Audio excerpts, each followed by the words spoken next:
All right, welcome everybody. We're going to go ahead and get started with our Wednesday, February 7th, 2024 special meeting agenda. It seems like a workshop, but it's actually a special meeting, and I know we have some council action at the end of our meeting. So it is 4:01. I'm going to call this special meeting to order. Madam Clerk, would you please call roll? Councilmember Estrada, Present. Councilmember Carwin, Here. Councilmember Sobek, I'm here. Mayor Pro Tem Dinas, Here. and Mayor Zimmerman. I'm here, thank you. Let's go ahead and stand for the flag salute, please. Ready, begin. Pledge allegiance to the flag of the United States of America and to the republic for which it stands, one nation, under God, indivisible, with liberty and justice for all.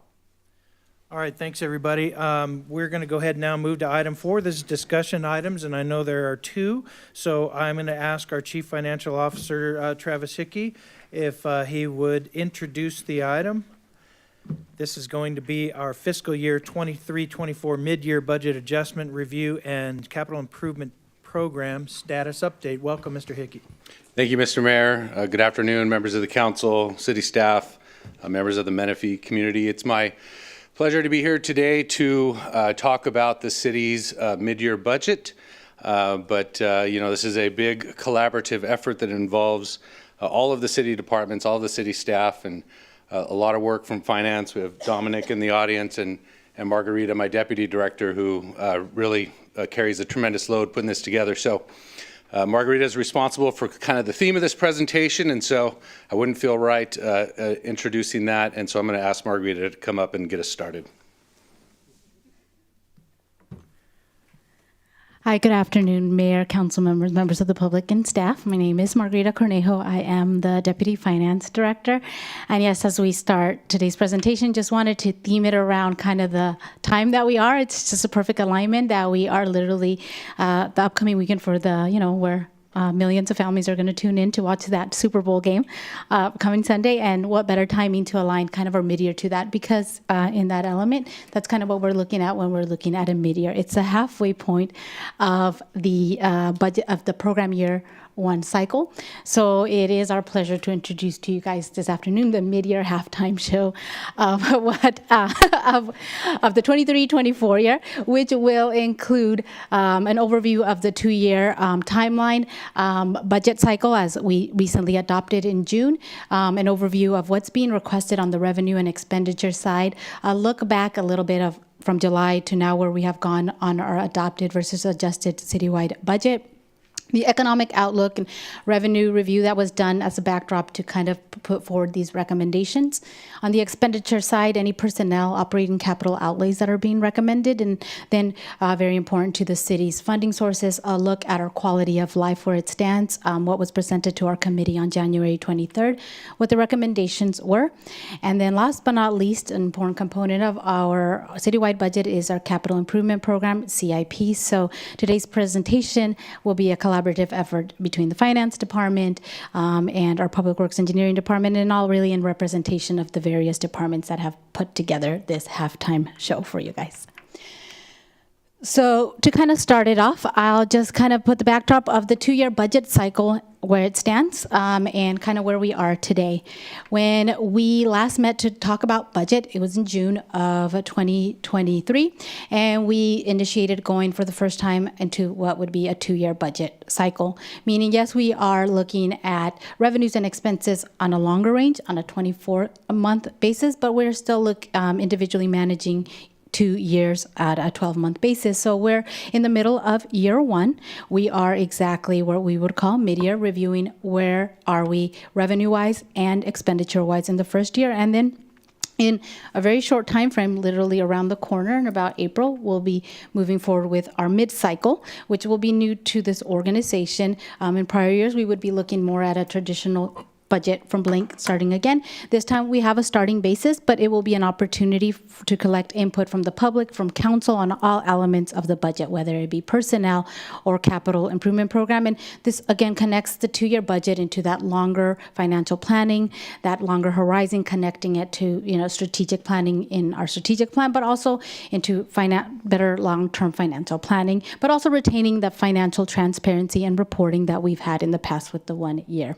Mid-year in itself specifically is a focus point where you look at where are we at a point in time in the current year so we can finish the balance of the year.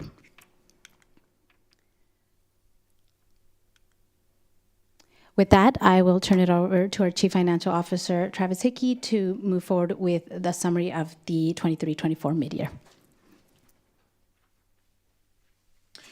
Thank you, Margarita. Okay, so we're going to kind of start with the end in mind here. So we're going to kind of just jump straight into what staff is asking for council approval. And so what we have here at the end of the day, we're going to be asking for the council to approve a budget adjustment resolution. And so this encaptures all of those dollar figures. So we'll, throughout the presentation, come back to some of these in more detail, but just kind of wanted to paint the big picture. So on the left-hand side are the expenditures. That upper box represents the operating budget, beginning with the general fund at just under 1.9 million of recommended adjustments, coming down to a total of just over almost 2.2 million in total operating adjustments. In the CIP program budget, we're asking for an additional appropriation of $500,000 out of the Quality of Life Measure DD fund. And then the big number down there at the bottom, the 28.8 million, is our CFD funds and what we call fiduciary funds. Fiduciary because the city acts as a fiduciary in terms of overseeing these funds. These are not funds that the city can use for its programs or operations, but that the city collects, essentially related to land development projects where the developer has issued bonds. We take custody of those funds and then disperse them in accordance with the bond document. So really, so in total, we're asking for $31.5 million in additional expenditures. The vast majority of that 28.8 million related to the CFDs. So over on the right side is our revenues. Again, we're asking for $20.7 million in total there, but there are some nuances to that. 2.9 million of the request is related to the general fund. Of the 2.9 million, 2.6 relates to CEQA studies, and so these are studies that are developer funded, and so the city conducts these studies and collects the money from the developer to pay the consultant, and so that 2.6 million of that 2.9 is really kind of a pass-through, so it's really a net $300,000 of additional revenue we're recommending for the general fund. Skipping down to that gas tax and other special revenue fund, 16.7 million. That is, the great majority of that is related to the city's TUMF projects. And so as the city conducts these TUMF eligible projects, we will seek reimbursement for those funds. And so this is just recognizing the budget of the 16.7 million there. Down below that the 865,000, that's related to a development project where we had a sizable receipt of Quimby funds that was well beyond our projections, and so we're asking to increase the budget there. So the majority of the other smaller dollar amounts you see on the screen are really related to the city's investment portfolio. We've generated a lot more interest income than originally forecasted, and that's a majority of what we're asking for there. And so again, at the bottom, the fiduciary funds, this is the revenue side. The 29.4 million represents sort of the bond issuances that have happened during the fiscal year, and now we're just recognizing the revenue that goes along with those. Okay, so there's a lot going on in this screen, but what we're looking at here on the left-hand side is the general fund, the right-hand side is the quality of life fund. And so really what I want to draw your attention to here, the first two columns in each of these schedules present the adopted budget, the adjusted budget. The shaded areas in blue are the mid-year adjustments that we are seeking council approval for. And then that fourth column is the adjusted budget, assuming or if the council were to approve the mid-year adjustment request. And so on the left-hand side in the general fund, I would draw your attention to the kind of bottom of that column For the general fund side, that $9.682 million figure, that represents our current calculation of the city's general fund available fund balance. And you see the little note next to that in the staff report. That note would reference the city's reserve policy of 35%. We meet the 35% threshold. However, there's an extra 5% before we would count anything surplus. And so once we account for that extra 5%, there's really about $5.2 million that we're projecting to be available within the general fund. So on the quality of life fund, we're projecting to have about $828,000 of available fund balance after these adjustments, assuming council approval for the adjustments. Okay, so we want to just kind of take a step back a little bit because we do have some significant differences between our adopted budget and the adjusted budget. So this is even before we get to the mid-year adjustments that we're proposing today. And so when we adopted the city's budget, it was citywide $135.8 million, $114.7 million in operating funds, and $21 million in capital improvement project funds. And so that was what was adopted for year one as part of the two-year budget. There are some changes to that budget that bring us current to today, and they really fall into two categories. One category is additional budget adjustment resolutions that have been passed by the council since July 1st. A number of those have been passed by the council. However, the vast majority of our adjustments are carryovers, and the majority of those carryovers relate to our CIP program. So when you look at, say, the operating budget there, that $90.8 million for the general fund and quality of life fund, and the $21.1 for the CIP program. When we go to our adjusted budget as of today, that operating budget went up about $4 million to $95.8 million, but you can see the CIP program jumped all the way up to $112 million. And so really that $21 million, we'll talk about it some more in the CIP slide, but just wanted to kind of lay some groundwork in terms of why we went from this $135 million budget to $238 million. The majority of that are some of the significant capital projects going on in the city that carry over from one year to the next. So this one looks at the adopted and adjusted budget specifically just for the general fund and quality of life funds. And so there's on the left-hand side is sort of everything in those funds. You can see even on our adopted budget, if you look to the bottom of that left-hand column, we were projecting about a $5.3 million use of fund balance. But at the bottom of that expenditure column, you see the CIP program was about $6.3 million. And so some of these funds were already a part of our general fund balance and are budgeted to be used in the current year. And so it's kind of a planned use of fund balance. And those amounts, that use of fund balance is outside of that number I referenced earlier, that $5.2 million that is available. So if we look at the inner box on the right-hand side, that is kind of looking at the general fund and quality of life fund without the CIP program. And so I show that to illustrate in that adopted column, you can see our revenues were $91.8 million versus expenditures of $90.8 million. So just under $1 million balance of revenues in excess of our expenditures. And so in terms of questions, in terms of the city's budget being balanced, this is where we would look and show that, yes, it is balanced. And so, and then even on the adjusted column, that even though we're showing that negative of $3.2 million, of that, the majority of that adjustment is that $2.6 million I referenced earlier in terms of the carryovers for the CEQA services that the city has as a part of its expenditure budget. That was part of the carryovers, and then now we're seeking the revenue to cover those expenses. So, okay. So that is kind of looking at the adopted budget to the adjusted budget to get to where we're at today. So now we're going to look at how we kind of came up with our mid-year adjustments. And just quickly to talk about the economic landscape, I think that, you know, we're coming out of a period where we felt like we were maybe on the verge of a recession. It feels like we've sort of avoided it, hopefully. We do see continued, low unemployment. Inflation was at a 40-year high, but is on a downward trend, seems to have stabilized. So we feel like we're kind of in a stable economic environment. We're not expecting to have tremendous growth, but we're also not expecting to have much decline in our, revenue levels. And so in the news, you might also hear talk about the state budget. The governor's proposed budget shows a $38 billion deficit. The Legislative Analyst's Office puts the number closer to $60 million. But I think it's important to point out that what's going on with the state's budget doesn't impact the city's budget. And so that really has no impact for us.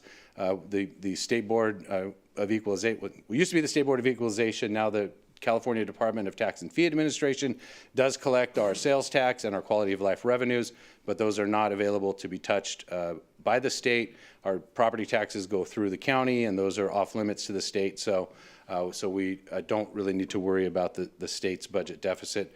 And their budget deficit really is driven by their largest revenue source being personal income tax, which is very volatile and not an overall indicator of what's going on in the economy. So last week we had our finance officers conference, and the economists projected a 1.8 increase in GDP for the year. And so that's really in line with what we're projecting with the mid-year and as we look to the mid-cycle budget. So to talk about the city's revenue sources for a minute, our top 6 revenue sources are there on the screen. Kind of the short of the story is we are not recommending any adjustments to these revenue sources. Our sales tax and quality of life measure DD funds, which is a 1% sales tax. We had budgeted, forecasted an increase in those from our fiscal year 22-23 levels, and we feel like we will meet those, but we don't feel like we are on track to really significantly exceed those. Likewise, with property tax, we did budget for an increase in that. The city's assessed valuation continues to grow, but that was built into our forecast, and we're not forecasting additional revenue beyond that. The planning, engineering, our development fees are on track. I think we're hopeful that they will exceed our budget, but we don't feel like they're so far out there that they warrant an adjustment at this point.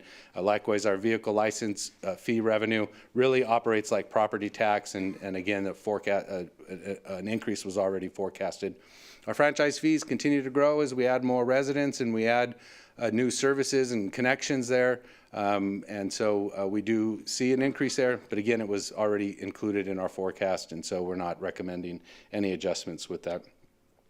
As I mentioned before, the interest income is the one area we have seen some positive trends, and so it's not our most significant source, but it is positive to see. I mean, we've already exceeded our budget for the year. We're at $1.8 million citywide, and so a number of those revenue adjustments I had shown earlier reflect increasing the interest income through all of the different city funds. And so we recently established a CAMP investment account, and that's paying right now 5.52%. The Federal Reserve met at the end of January. They didn't raise their rates. I think there's a general expectation to see rates coming down, but we're certainly going to try to capture as much of that while we have those good rates. And LAIF is still strong at 3.9% as well. Again, this is just recapping the revenue adjustments in total that we're asking for. Again, I think I covered those, but happy to take any questions if there are any.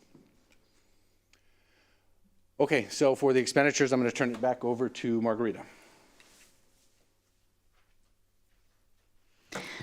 Hello again. So to the other side of the equation on mid-year is the review of expenditure adjustments to see if there are any additional adjustments necessary on any element of the budget, whether it be personnel, operating capital outlays, or our CIP program. There are some, but again, going into this mid-year, looking at the revenue side, being conservative and following through, we really practiced as best as possible to look at what we really absolutely needed to address at this time to finish out the fiscal year.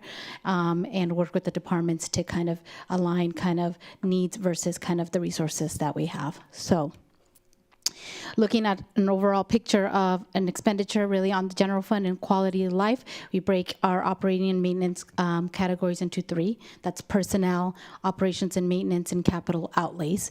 If we were to kind of break up where exactly are we along in the year, we would be at around 58.33%. Personnel probably is the best one that tracks in that trajectory because you realize personnel expenses as they go. And so where we are is at about 50%, which does leave some room for some savings there so far. As we start filling in vacancies, obviously throughout the year, that will pace closer to the performance of the year. Operations and maintenance and capital outlays, you'll see the percentages of those as of February stand at 20.52% for operations and maintenance, and then 11.13%.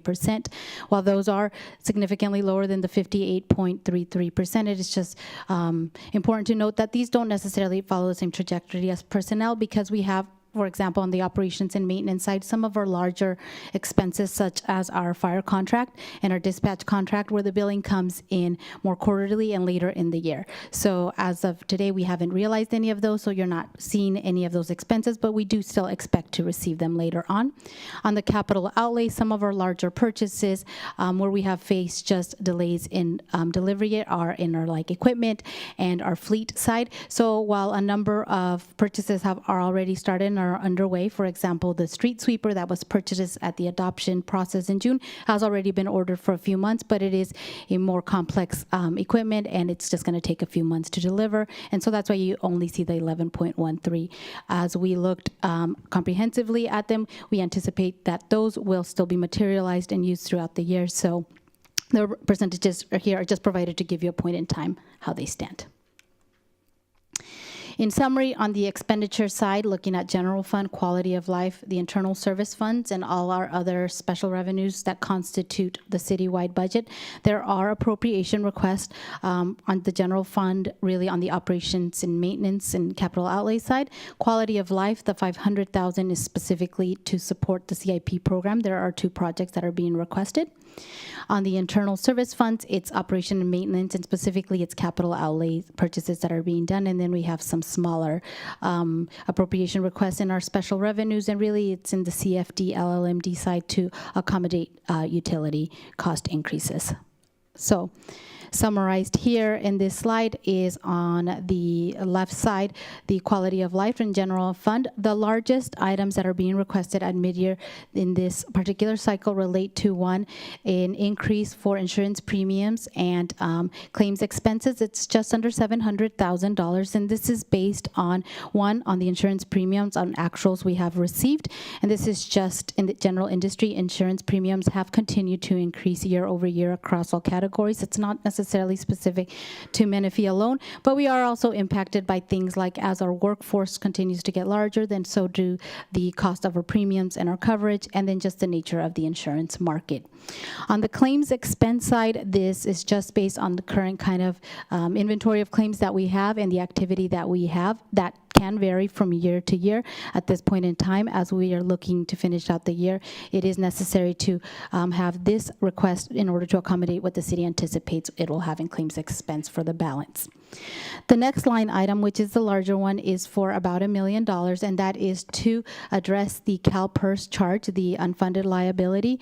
CalPERS returns on investments for the last 2 years has not performed as was expected as a whole in the portfolio, and as a participant in it, it is passed through back to the agencies. And so while we did budget in the 23-24 budget cycle to pay our liability, the outcome or our final number is larger than expected, and that is what we are requesting here in the practice to continue the path of continuing to pay that unfunded liability as a practice as an agency.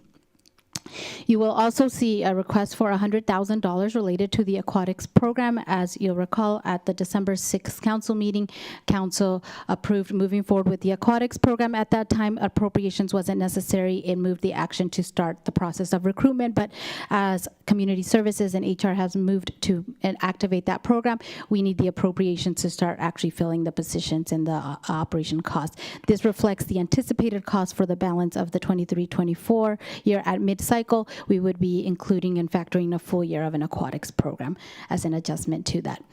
We also have a $50,000 increase for instructor classes. This is a pass-through. There's a corresponding revenue on the appropriation sides to match this, since this is based on the level of instructor classes that are being activity that's expected by that department. And then there is a $35,000 increase for tree trimming. Community Services has been actively working in this last budget cycle to really get our tree trimming in a kind of regular, recurring, proactive kind of system. So this is to support some of the areas that don't have the funding capacity to do so. On the special revenue and other funds, in the IT fund specifically, it's just over $200,000, including $14,000 from the PEG fund, and this relates to just over $100,000 for standard kind of IT equipment replacements in their replacement kind of cycle that they have, computers and the such, as well as adding a badge reader system similar to City Hall to the Casey campus for security, and some AV equipment that's necessary. On the lighting and landscaping and CFDs, the utilities on the electricity and water side, just based on year-to-date actuals and what we expect for the final, have resulted in an appropriation request of just over $85,000. Moving to the personnel side, when we adopted the budget, we were adopting a budget of 330.4 full-time position, and that's 302 full-time and 28.4 positions. At this point in time, the change in FTEs is really represented by the aquatics personnel. It is the equivalent of 25 positions translated into 4.62 FTEs, which includes everything from pool managers, water instructors, lifeguards, and community service leaders. That would be the only net increase to the positions in themselves. In the request, so today there are also 4 reclassification requests with a very nominal fiscal impact. These both are impacting the finance department as well as engineering and public works. On the finance side, it is the request of an accounting assistant to an accounting technician one, and this just aligns the function and operations of the department to kind of mirror and work with the functions as they are right now. And then in the engineering side, it is the consolidation, reclassification, and just kind of update of various engineering positions as the department works to structure its operations and functions, really focus on traffic, on its traffic division, but just in general in engineering. And our public works and the director is here and is available if you have any questions on any of these in particular. And then we have our aquatics personnel as well. And now moving on to quality of life, I'll bring it back to Travis. Okay, so for quality of life, I think we've talked about this in detail, but this is just to confirm for the council and the community. We did meet with the Quality of Life Committee on January 23rd, where we reviewed the mid-year budget items with the committee, where they voted to recommend approval of the items to the city council. So again, the interest income of $50,000 was the only item on the revenue side, and on the expenditure side was the $500,000, which represents the 2 capital improvement projects at $250,000 each.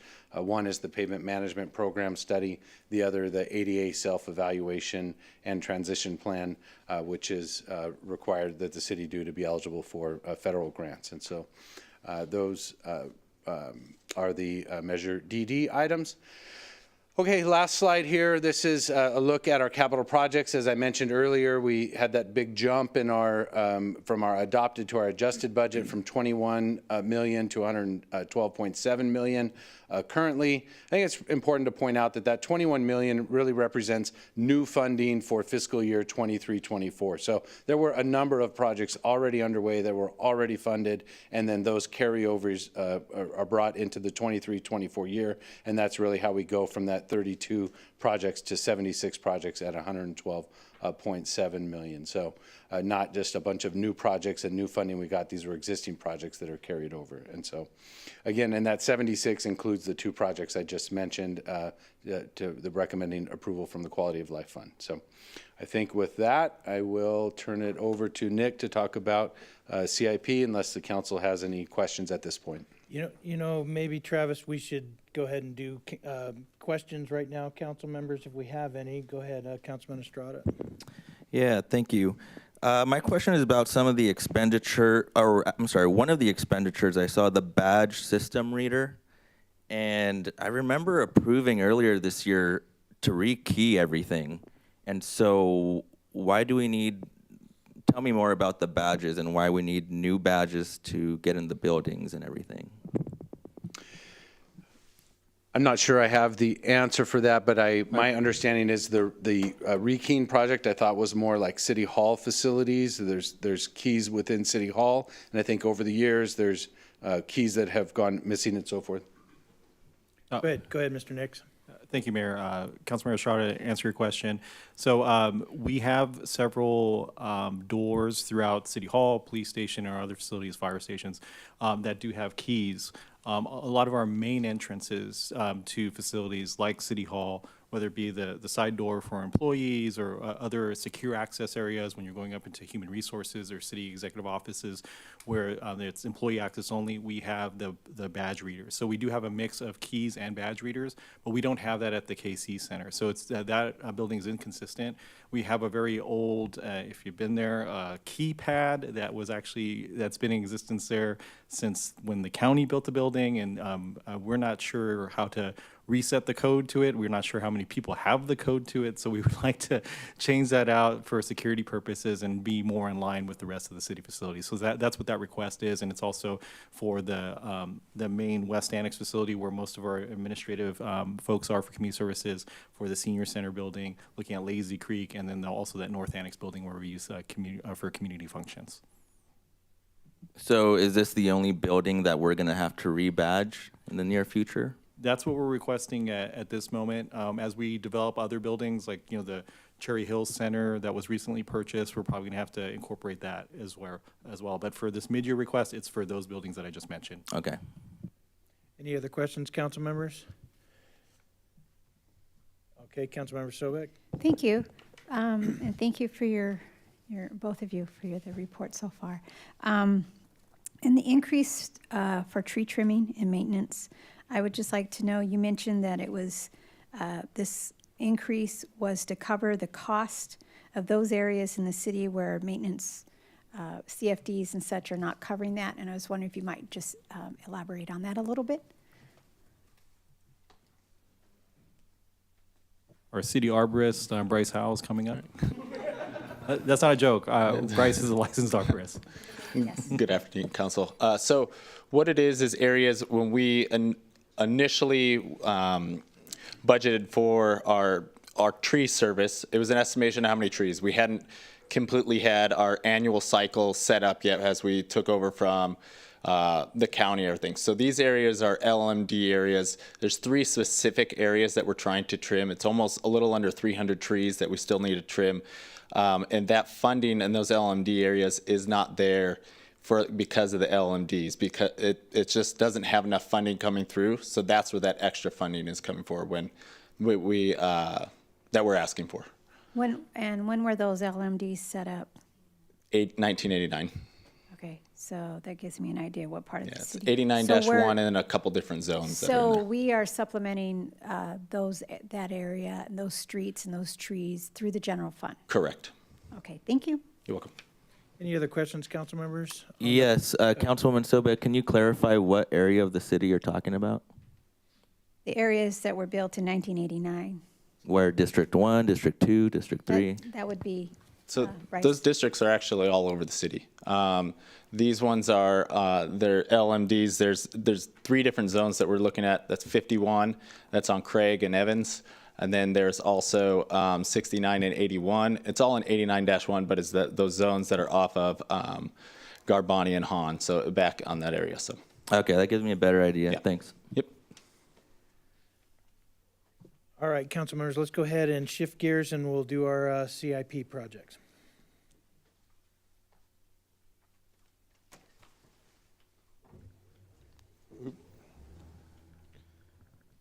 Good afternoon, Honorable Mayor and council members, city staff, and Menifee citizens. Today, I'm honored to present our mid-year budget update and request for new projects to the capital improvement program. There we go. So as you are well aware of, the city breaks our capital improvement program into 9 categories, which are shown on the left-hand side of the screen.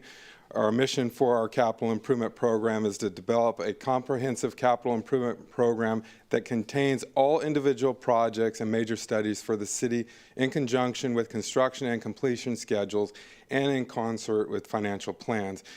This fiscal year, council approved a 5-year capital improvement program of 191 projects totaling just over $736 million. With this big, large of a program, the CIP, 5-year capital improvement program, acts as a working blueprint for both city staff and council members in sustaining and improving the city's infrastructure. So it also helps us coordinate with our strategic plan, our financial capacity, and for the physical development, as we are the 3rd fastest growing city in the state. So moving into the adopted capital improvement program for fiscal year 23-24, as was indicated on a previous slide, we have 32 projects that were approved in the fiscal year 23-24. That was totaling just over $21 million, $21.1 million. We have 7 projects within our transportation, 2 projects within our traffic signals, 5 within our street improvements, 4 within our pavement management program, and then we have 4 in our public facilities, 9 in our parks, trails, and recreation. These are not all new projects. Some of the projects we're just adding funding to existing projects.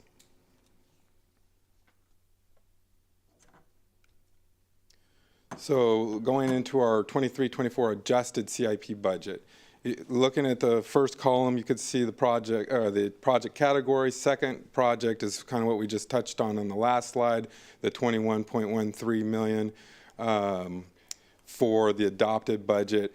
The next column is our budget amendment resolutions that we have accomplished since July 1st. I'll describe that a little bit more on the following slide. I wanted to touch on this next project, this next column, the $80 million for budget transfer carryovers.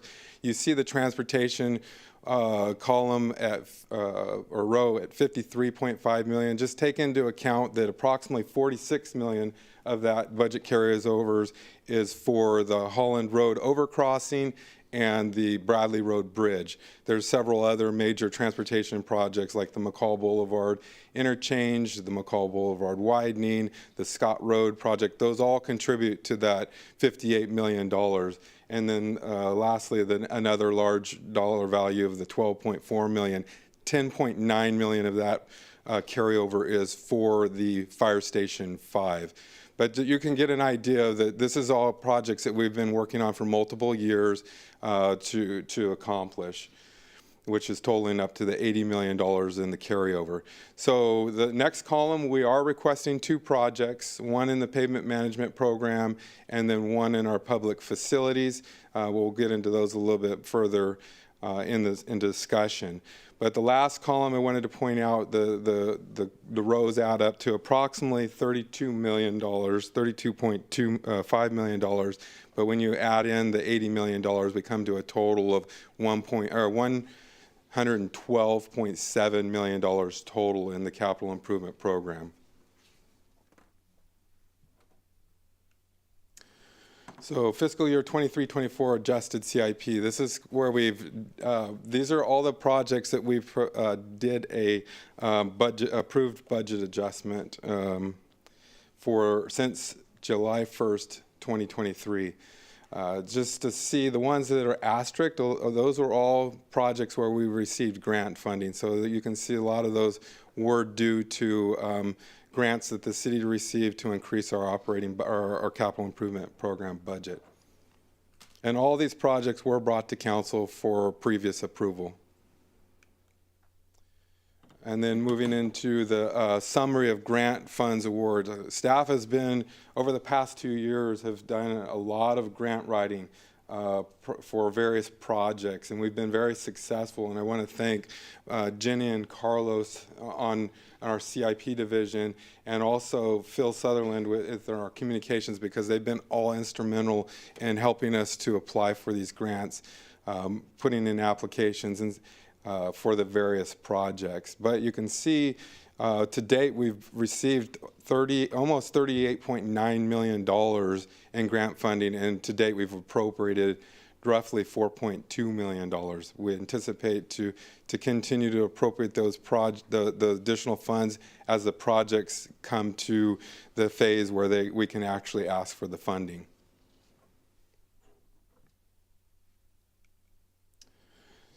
So moving into our project status, I think it was mentioned on a previous slide, we have 76 projects that are in active progress within our capital improvement program. Within this fiscal year, we've been working on those in all various phases. You can see the various phases on the screen of what projects that we have, like 13, in transportation we have 13 projects in various phases of construction or design. There's a couple of studies that are in progress for those, the complete streets design plan and the citywide bridge and culvert. So those are more of a study, that's why they don't say either design or construction. And then we have 9 in our traffic signals, 12 in the street improvements. We have 11 public facilities projects, and you can see the last one which we'll see a new request. That will be one of the projects we're asking for in our upcoming or current mid-year budget request.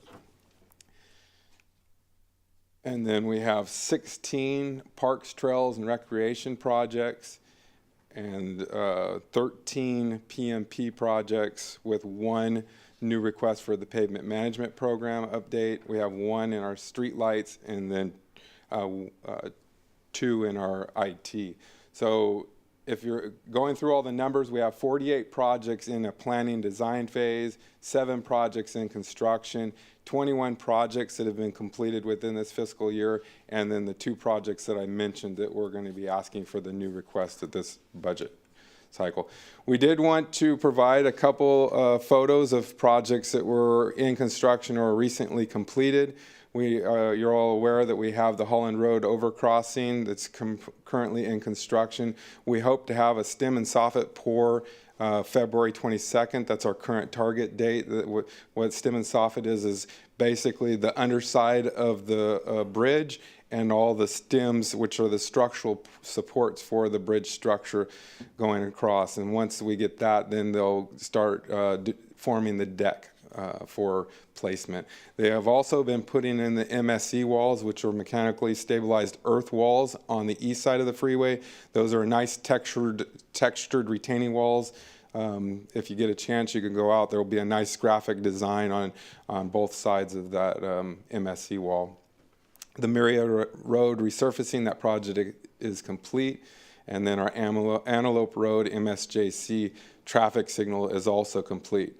The new Quail Valley Fire Station, it's actually has progressed quite a bit from this phase. They're right now working on the roofing, putting on the vapor barrier and the standing seam metal roofing. So it's moving along. Unfortunately, the weather has significantly impacted that project. Due to the rain days, it's very difficult for them to get in and out of that site. I do want to touch on, I know there was some questions, especially because of the the recent flooding that we've had.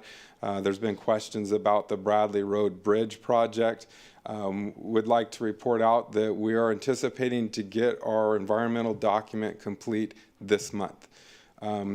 We are working through the progress of getting approvals. We did receive a little over $9 million in federal and state funding for that project. So we do have to go to the California Transportation Commission to get those funds authorized for our project. That did set us back a little bit. We are trying to get onto their May agenda for that project.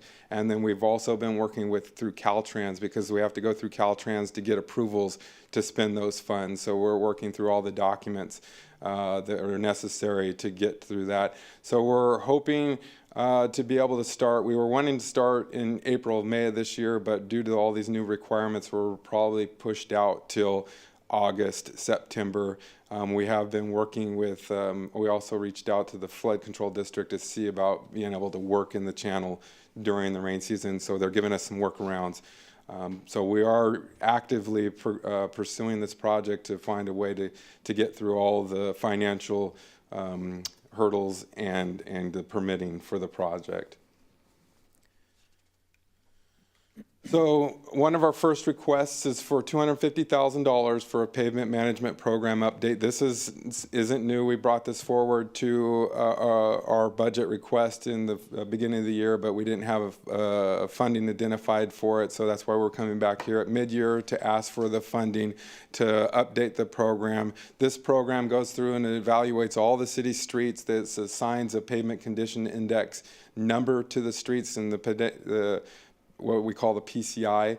It's ranked from 0 to 100, 0 being the completely failed to 100 being brand new. Our city's strategic goal is to have an average of 70, a PCI of 70. So it is one of our strategic plan goals. It is due. We try to do this every 3 to 4 years to reevaluate our streets to see what progress we've made with the projects that we've accomplished over the course of the years, and it also helps us to see how fast our streets are degrading. You know, with all this recent weather, it really deteriorates our roads fast. So it helps us to also identify where to prioritize our available funding. It says we have a third party come in, they come in and evaluate our streets. They provide us recommendations on what types of repairs are needed, and then we utilize that to prioritize the available funding for the streets throughout the city. And then lastly, we have our ADA self-evaluation and transition plan. This was performed a few years ago. We are required by state law to update this every so often to make sure that we're continuing to improve our city and accessibility to all individuals within the city. So this plan also is required for us for certain state and federal funds. So it is important that we complete it to show that we're making good faith efforts to bring our facilities and our roadways up to ADA standards. So again, $250,000 for this program to go through, and this will be a combination of both Public Works and Community Services teams to evaluate whether it's buildings or roadway infrastructure or even parks. So with that, I can answer any questions you have about the CIP before we work into the recommended actions. All right, thank you, Nick, and I hope the IT guys will put that back up on the screen again, because that's going to be our last step, and it'd be good to have that last slide back up there. There it is. Thank you. All right, council members, do we have any more questions regarding our mid-year review? Okay, go ahead. I was looking at this PowerPoint here, and I noticed for public facilities that are in planning, we have the new Menifee City Hall. It mentions in planning. I didn't see the police headquarters or the MOC listed in planning. Did I miss it? No, we're currently working with the City Hall first, and we're trying to establish that project first, and then we'll follow right behind it with the MOC and the PD. We have more constraints on the current building for this facility and a timeline so to move. We need to move the City Hall first, and then PD has some time constraints on their leases. I want to talk to my colleagues about this. I remember having the workshop about it, but I don't remember agreeing to do the City Hall first. I didn't remember voting on that. I didn't remember approving that. I remember a workshop, and we talked about, hey, these are the possible financing options. But I didn't remember agreeing or having a vote on, we're going to do this first. Was it part of the strategic plan update Yeah, that we I might did ask recently? Rebecca. She's a lot more familiar with the program than I am. So last June, Mayor and Council, we did hold a workshop. Consensus was provided direction for the sequencing, beginning with City Hall, followed by the police station and Public Works Maintenance Operations Center.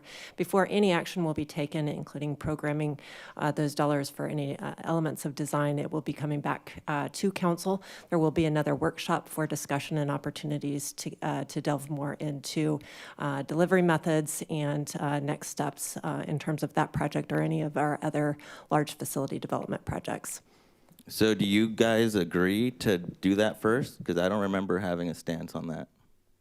I believe she just said that it's still to be decided, but we did give some direction, and staff kind of presented this is what we would like to do, and we'll be bringing that to full council.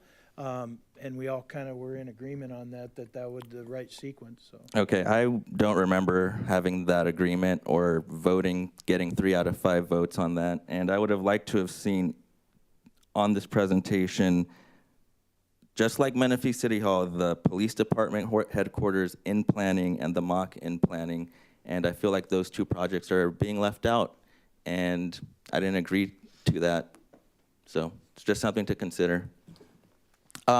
Another thing on the Quail Valley streetlights, when is that scheduled to go in?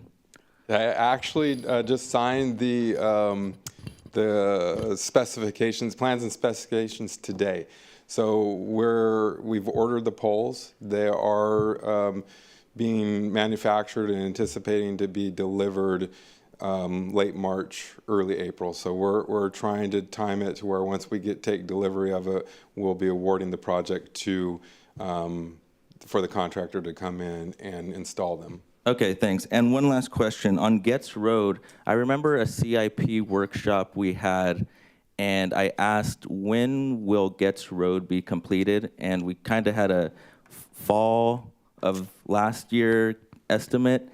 And just want an update on that and where Cimarron Ridge is and the developer on delivering on Getz Road. Boy, I got lucky today because I met out there this morning. Yay. To talk about, there's a transition plan between the old and the new. So the roadways vary between 2 feet too high and 2 feet too low as it transitions through there. So we're working on traffic control issues on how they can make that transition. So they anticipate to actually try to start making that connection within the next 2 weeks. Okay. So within 2 to 3 weeks, 2 weeks we'll start it. It's probably like a 3 to 4 week process for them to make the whole transition, to shift all the traffic to the new Getz Road. But we'll have a temporary Getz Road to Thornton, and then Thornton to the old, why they tear out the whole old section, and they have to put in sewer and storm drain through that area, and then rebuild a section of it. So there is a little bit of a traffic control, but yeah, we're like within 2 weeks of actually getting that started. There was one issue with a large water main that they've been trying to work through EMWD to get the water main replaced. They got the plans approved last week. They're starting construction on it tomorrow. And once that water lane is removed and relocated, then we can start making our transition to the new roadway. Thank you, Director Fiddler. All right, council members, hearing no additional questions and comments, I'm going to just do a quick formality. Madam Clerk, do we have any requests to speak on this item, or have we received any correspondence? No, we do not have any requests to speak, and if there's correspondence, it would be in your red folders. Thank you very much. Council members, what we need, we're running out of time. We're getting ready to start our strategic plan update, and it looks like we got about 6 minutes to do it. So Mandy's going to have to talk real fast. But before we have Mandy come up, council members, we do have some action on this item. We're going to need to approve the budget amendment resolution that approves the additional budget revenue, the appropriations and recognitions as presented, and also a resolution updating the city's authorized position listing, approving those additional staff changes as presented. Can I get a motion for that? So moved? Second. Okay. Madam Clerk, do you want to do roll, or can we do an all in favor on that, Mr. Melching?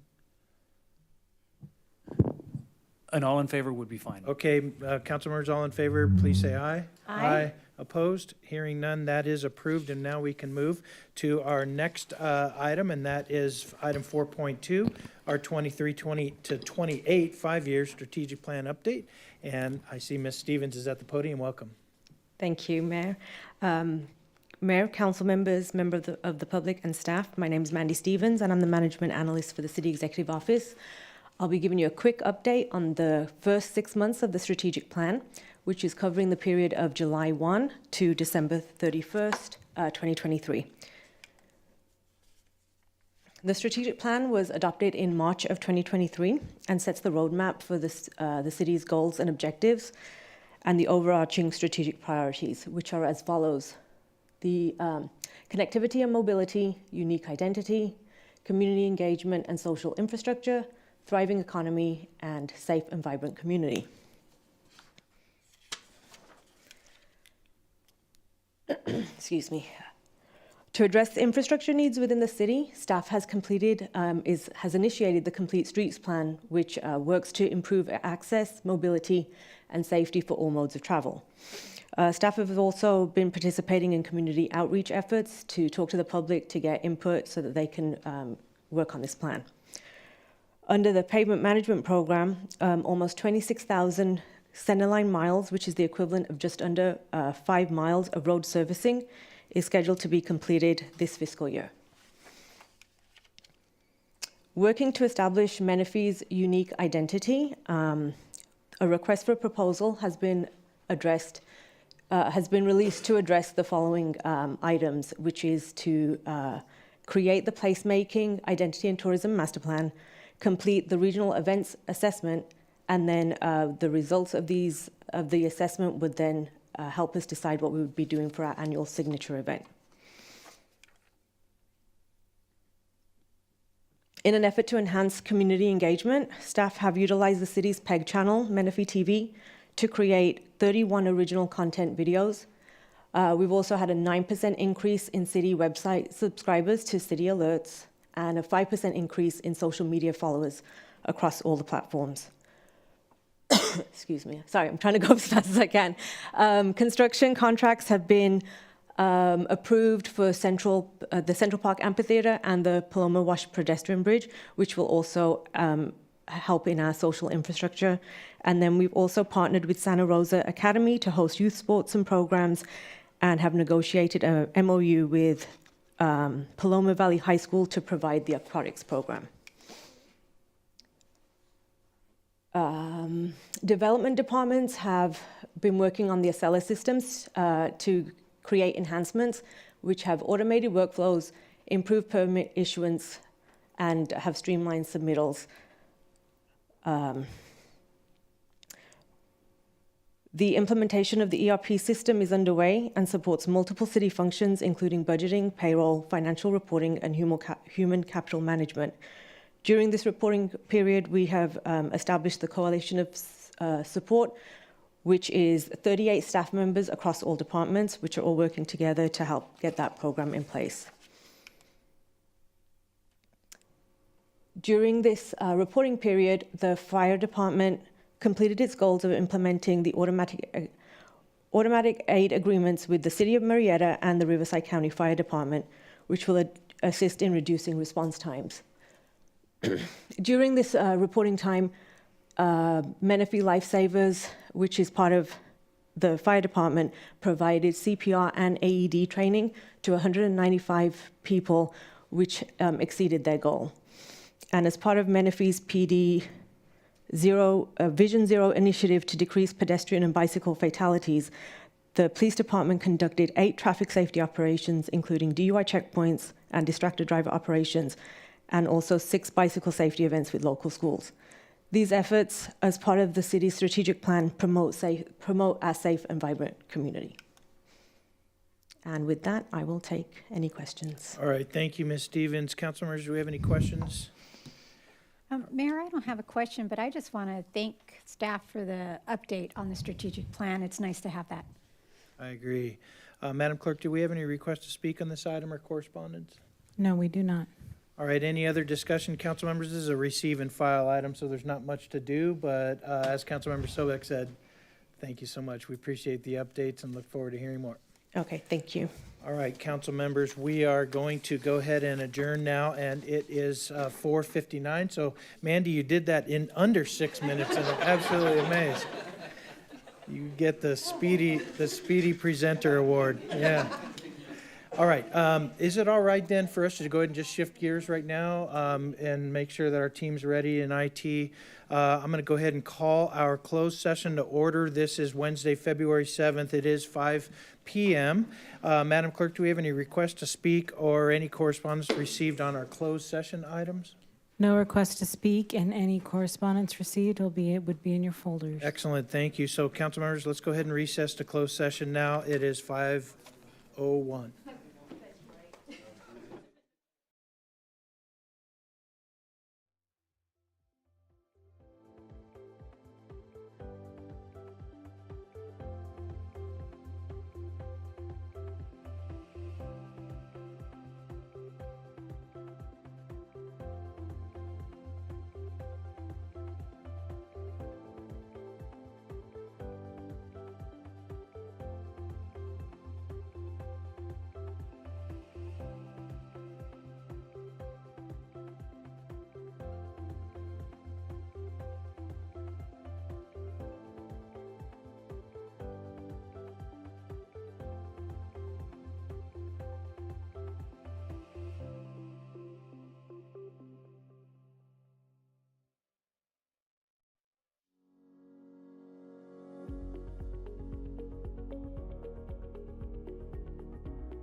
Good for you. They actually reached out to me because they saw my volunteer experience. And they were like, wow. Know what you can do. Yes.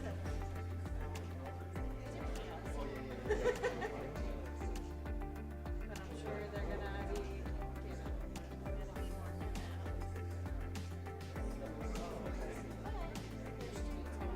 They've been working on it too. Well, so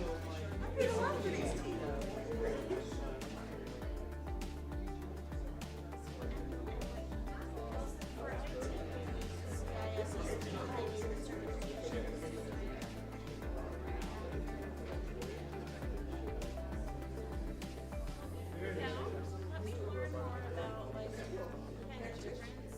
Because interns are usually free or they pay apprenticeships. It's kind of a longer term and you train them to go like your starter position. But I mean, doesn't mean that after a year you can